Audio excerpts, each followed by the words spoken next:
네, 안녕하세요. 여러분들께 항상 투자에 도움이 되는 정보만을 엄선해서 전달드리고자 하는 브랜든 킴입니다. 이번 시간에는 지난 10월에 제가 이미 소개해드린 바 있는 MLCC 시장에 대한 제 2탄으로서 제가 10월에 언급했던 그 시기 이후에 지금 현재 19년 1월 MLCC 현재 시장의 흐름 및 앞으로의 전망에 대해서 얘기해보는 시간을 갖도록 하겠습니다. 참고로 제가 지난 10월에 그때 이제 삼성전지 주가가 이제 막 엄청나게 올라왔었어요. 그래서 MLCC 시장에 대해서 한번 제가 나름 조사를 해보고 그 제 지인을 통해서 그 여러 그 MLCC 동향에 대해서 그 서칭을 한 다음에 제가 글을 올렸는데, 저는 사실 MLCC라는 이 아이템에 대해서 이렇게 관심들이 많을 줄은 상상을 사실 못했어요. 그래서 글을 올리고 나서 그 제가 이제 네이버 그 가토수 카페에도 글을 올리고 제가 제 홈페이지에 글을 올리는데 뭐 양쪽으로, 그리고 또 영상화해서 유튜브로도 올렸는데 그 댓글은 물론이고 제 개인적인 이메일로도 많이 좀 문의를 해주셔서 생각보다 상당히 MLCC 이 멀티레이어 세라믹 컨덴서, 적층 세라믹 컨덴서죠, 이 아이템에 대한 사람들의 관심이 상당히 뜨겁구나를 알 수 있었습니다.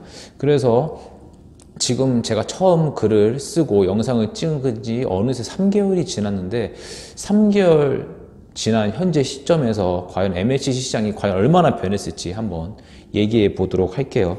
일단 먼저 국내 대표 MLCC 공급사 중에 하나인 삼성전기의 주가 흐름을 보도록 하겠습니다.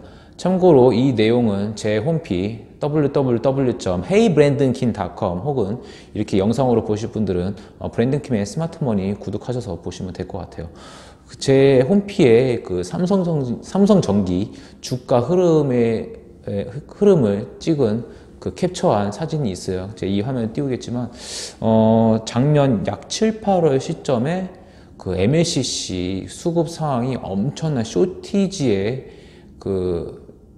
직면했을 때 그 당시 주가가 확실히 고점이었던 걸로 확인이 돼요. 그래서 그 당시 주가가 약 16만 6천 원까지 찍었던 적이 있었네요, 보니까. 그래서 약 8월 정도의 고점이었고 9월에 조금 내리다가 다시 8월에 고점 찍고 내려와서 다시 9월에 한번 다시 고점을 찍고 작년 9월부터 지금까지 지속적으로 우하향 중인 그림을 알 수 있습니다.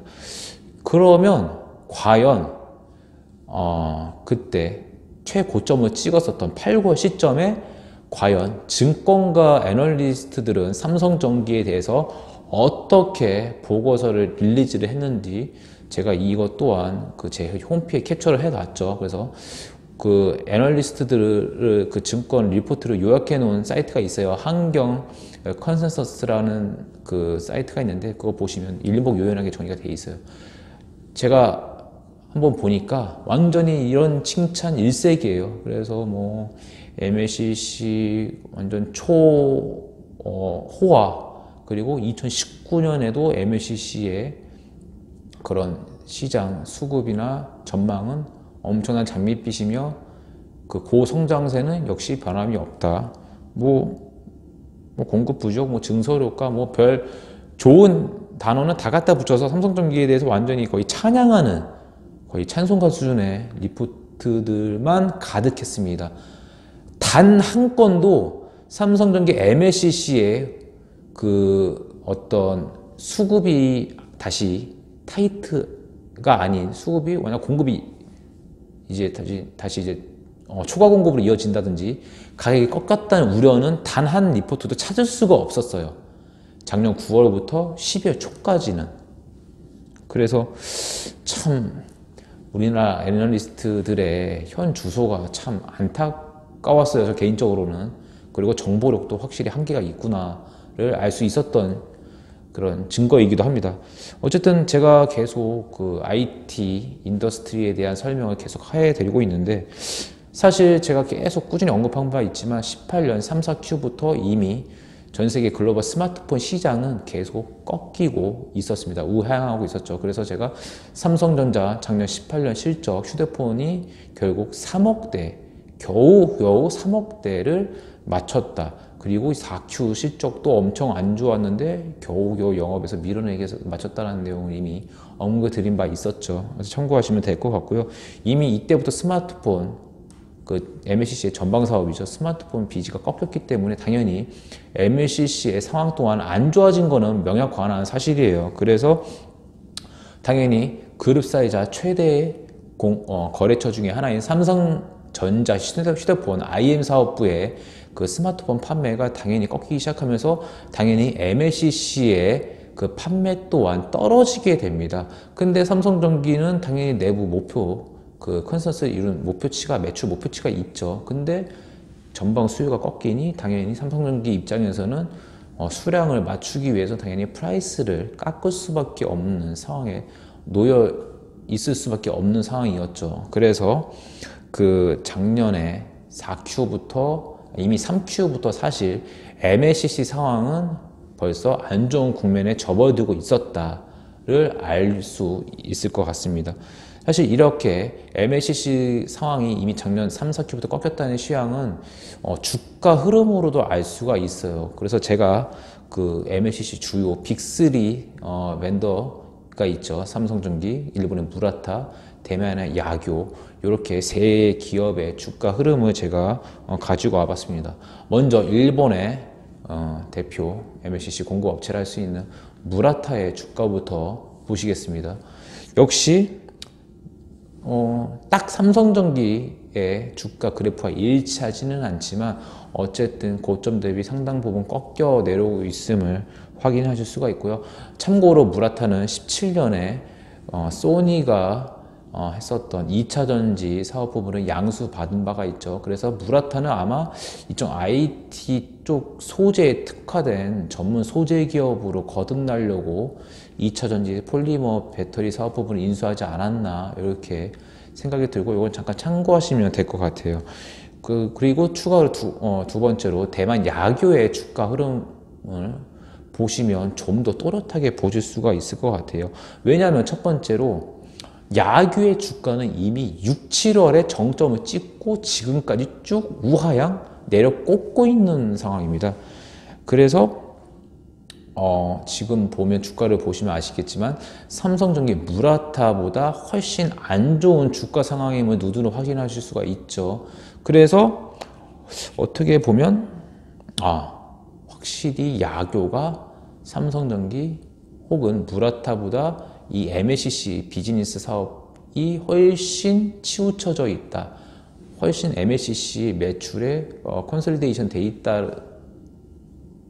그런 측면을 알 수가 있죠. 그래서 제가 대신증권 리서치센터의 자료를 인용해 봤어요. 딱 봐도 야교라는 회사의 그 MLCC 매출 비중이 약 몇 프로죠 이게?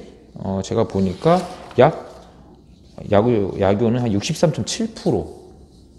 거의 뭐 MLCC 비즈가 야교를 먹여 살리고 있다라고 해도 과언이 아니겠죠. 그래서 오히려 야교 주가 흐름을 먼저 체크하는 게 삼성전기 투자함에 있어서 상당한 참고가 되지 않을까 이렇게 생각이 들고요.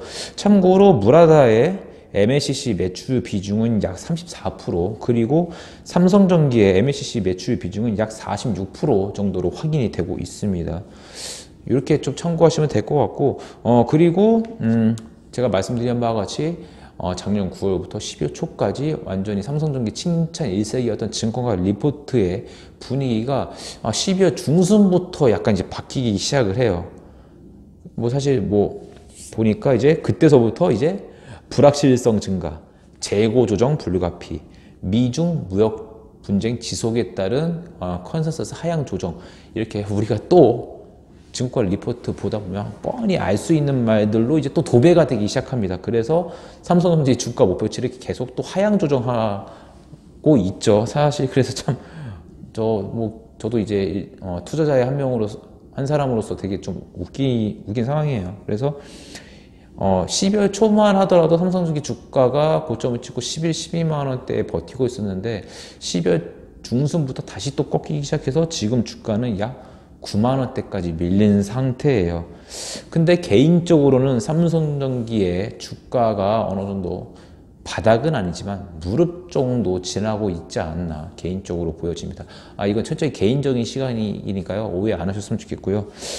참고로 지금 올해 삼성전기 그 영업이 올해가 아니죠. 18년, 이미 지난 18년에 아직 1월 29일 정도에 삼성전기 18년 실적이 릴리즈 될 예정인데요.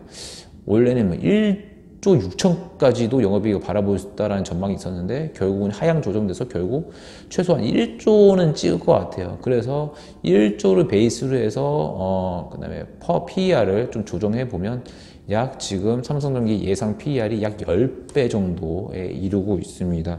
그리고 지금 뭐 아시겠지만 삼성전기 포함해서 지금 시장에서 엄청나게 피 흘리고 있는 저평가된 IT 주식들 상당히 많아요. 그래서 이렇게 대표 IT 종목 중에 지금 코스피가 엄청나게 조정을 받다 보니 당연히 꺾일 수밖에 없고 저평가 받을 수밖에 없는 IT 주식도 꽤 많습니다. 그래서 선별적으로 분할매수 하는 시각 굉장히 유효하다고 저는 개인적으로 보고요. 어쨌든 뭐 안 좋은 점은 있어요. 일단은 전방 스마트폰 비즈가 성숙기에 접어들어서 계속 이제 어느새 작년에 정점이었고 이제 꺾인다는 시장 전망 계속 나오고 있고, 그리고 작년에 드디어 삼성전기 텐진 공장 증설을 확정을 했죠. 약 5천억을 투자해서.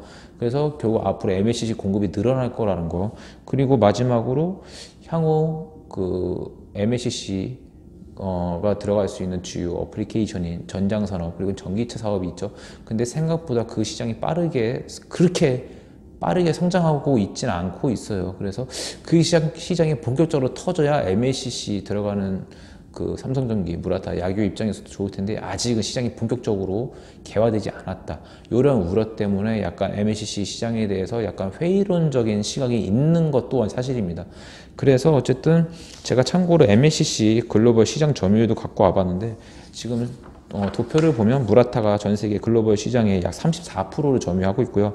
삼성전기는 약 24%, 그 다음에 다이오 유덴 14%, TDK 11%, 야구가 7% 정도 지금 점유하고 있음을 확인하실 수가 있겠습니다. 참고로 저 개인적으로 좀 증권가 애널리스트를 그렇게 신뢰하지는 않는 편이에요. 뭐 확실히 뭐 여러 듣는 채널이 다양하다 보니까 그분들은 큰 산업의 줄기 같은 거는 좀 더 거시적인 안목에서 확인할 수는 있겠죠. 근데 어쨌든 그분들도 바로 솔직히 필드를 뛰시는 분들은 아니잖아요. 당연히 한 다리, 두 다리 건너서 들으실 수밖에 없는 환경에 놓여 있기 때문에 어떻게 보면 빠른 현장 감각은 많이 떨어지지 않나, 그럴 수밖에 없지 않나 라는 것에 저는 솔직히 애널리스트들의 의견은 참고만 하는 사람입니다. 예를 들어서 MLCC 아이템을 영업하고 있는 삼성전기, 무라타, 야교의 영업사원이었다면 이미 MLCC 비즈가 꺾이고 있었으면 작년 6월, 7월에 이미 알고 있지 않을까요? 제가 이런 얘기를 자신 있게 드릴 수 있는 이유가 뭐냐면 저 또한 LG화학에서 2차전지 필드에서 영업을 떼어본 사람이지 않습니까? 약 8년을 제가 2차전지 영업을 했는데 당연히 고객 접점, 최접점에서 일을 하고 시장 변화에 당연히 빠르게 대처할 수밖에 없기 때문에 그 해당 인더스트리 영업사원이 사실 그 정보에 가장 빠르다고 생각합니다. 뭐 당연히 제약 영업사원도 마찬가지겠고요. 당연히 IT 영업사원도 마찬가지겠죠. 그렇기 때문에 시장 동향의 흐름은 각 비즈 영업사원이 제일 빨리 캐치할 수밖에 없다. 이런 뻔한 진리는 참고하시면 될 것 같습니다. 오늘 시간 MLCC에 대한 여기까지고요. 계속 제가 MLCC에 대한 그 모니터링은 꾸준히 할 거니까 앞으로도 많은 구독과 관심 부탁드리겠습니다. 오늘 시간은 여기까지고요. 다음 시간에 조금 더 유익하고 알찬 정보로 여러분들 앞에 찾아올 것을 약속드리겠습니다. 이상 브랜든 킴이었습니다. 감사합니다.